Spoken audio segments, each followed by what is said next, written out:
To solve this linear equation, we're going to need to clear fractions. The way we clear fractions is to multiply by the lowest common denominator. If you notice, the denominators in these fractions are 8, 4, and 2. The least common denominator would be 8. So we're going to multiply both sides by 8. On this side we have two terms, so we're going to use parentheses and multiply by 8. And on the other side of the equation we also have two terms. We'll use parentheses and multiply by 8. I'm going to use the distributive property and multiply each term by 8. So I'm going to multiply 8 to the first term and 8 to the second term. 8 also to the first term on that side and to the second term. I want to write that 8 next to each term so we can see how we're going to reduce this problem. So it's 8 times the 2x plus 1 divided by 8 minus the 8 times the 1/4 is equal to the 8 times the x minus 3 over 2 and also the 8 times the 1. Now I wrote this next to each term so that we can see how we're going to reduce our fractions. That way we can clear our fractions.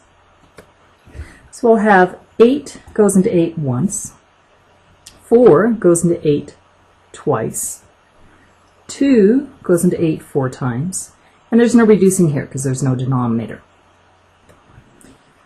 So this leaves me with 2x plus 1 minus 2 is equal to, multiplying the 4 to the x will give us 4x, minus, and multiplying the 4 to the 3 will give us 12, which is added to 8. In solving this equation, there are terms that we can combine to make this look a little cleaner. We still have our 2x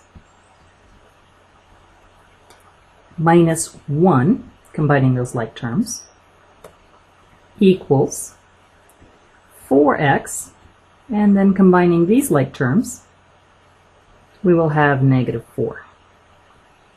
In solving this equation, we have variables on both sides of the equation, so we need to combine like terms. Actually, it's not called combining like terms when the equation when equal sign separates them. We actually get rid of one of them. Let's get rid of that 4x by adding a negative 4x to both sides of the equation. So on this side of the equation, we have negative 2x minus 1 equals, and on this side of the equation, we have negative 4. So our variable is not alone. We still have things we need to get rid of. We'll get rid of the furthest thing first.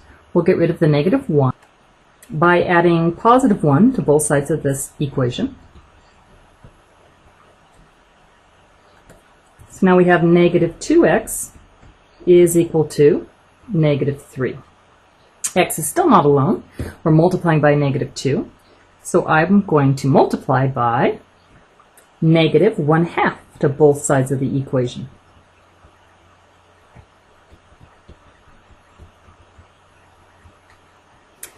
Cleaning that up, let's see what we get. We now have x is equal to a positive 3/2. 3/2 can be written as 1.5 or 1.5, but typically we just leave our fractions top-heavy.